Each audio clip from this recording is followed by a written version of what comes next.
Assalamualaikum warahmatullahi wabarakatuh. Halo semuanya.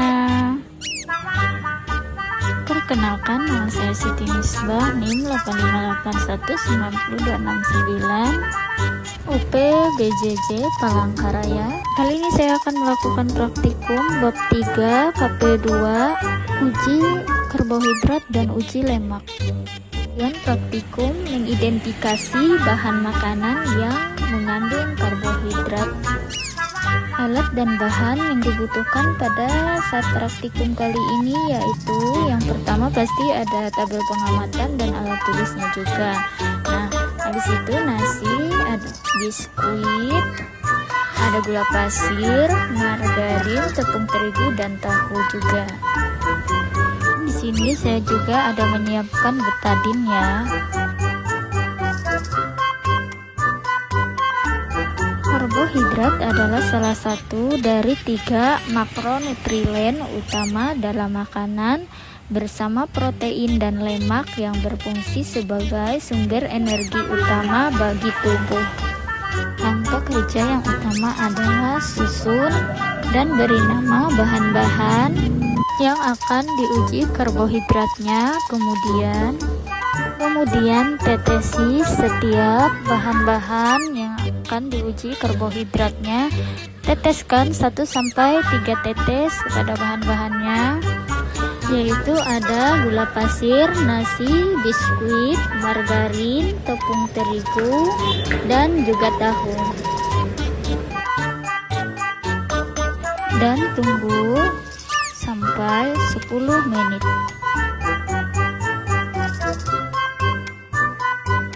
Saat ditetesi betadin atau lugol bahan makanan,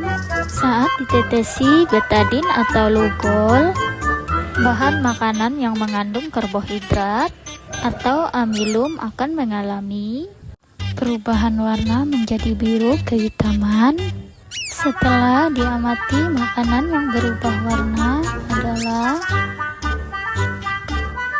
salah satunya adalah nasi, biskuit, dan tepung terigu. Dan yang tidak berubah warna adalah gula pasir, margarin, dan tahu. Setelah melakukan uji karbohidrat dengan menggunakan contoh bahan-bahan makanan seperti nasi, tahu, margarin, biskuit, tepung terigu, dan juga gula pasir yang ditetesi dengan larutan betadin atau reagen lugol, maka ada beberapa bahan yang teridentifikasi mengandung karbohidrat, ada nasi, tepung terigu, dan biskuit.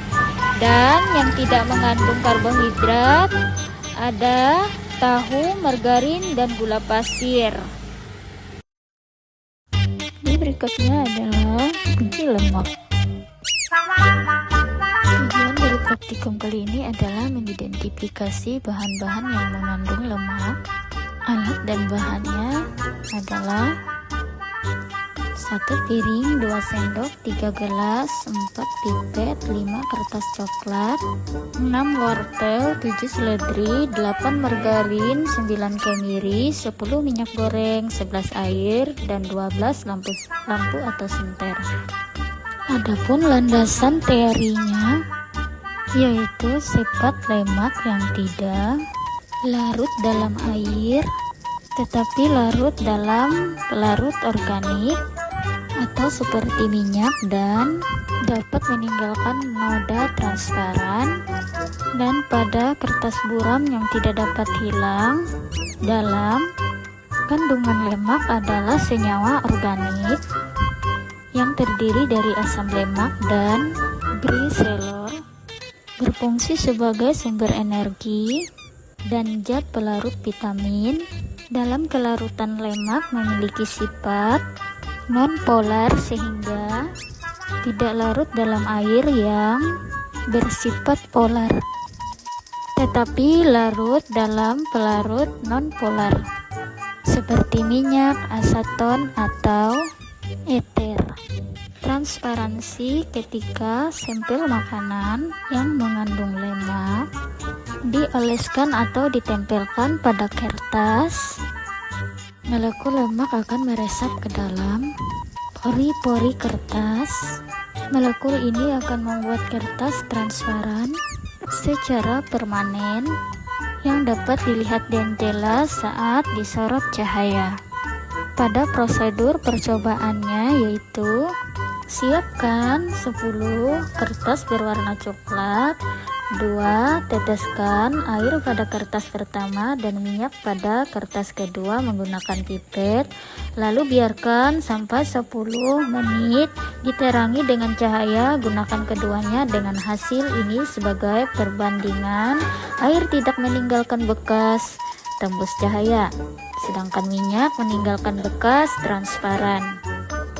Keempat, siapkan 10 kertas coklat yang baru, beri nomor atau nama, uji berbagai makanan seperti kemiri, margarin, wortel, seledri, usap atau teteskan masing-masing bahan pada kertas, lalu tunggu sampai 10 menit. Untuk margarin, cairkan sedikit sebelum diteteskan. Diamkan semua kertas selama 10 menit. Amati satu persatu bahan dengan menggunakan senter atau lampu sebagai tanda. Melihat bekas noda transparan, adanya minyak atau lemak, lalu catat pada tabel kerja. Inilah hasil pengamatan pada uji lemak yang saya telah lakukan. Kesimpulan dari praktek uji lemak kali ini adalah bahwa bahan makanan mengandung lemak akan meninggalkan noda transparan pada kertas saat disorot dengan cahaya, sementara yang tidak mengandung lemak tidak akan meninggalkan noda atau bahan terbukti mengandung lemak. Dari hasil percobaan adalah seperti kemiri, margarin, minyak goreng yang mengandung lemak, sedangkan bahan seperti wortel, seledri, dan air tidak mengandung lemak. Demikian uji praktikum uji lemak dari saya. Kalau ada salah dalam kata, mohon maaf. Wassalamualaikum warahmatullahi wabarakatuh. Sampai jumpa.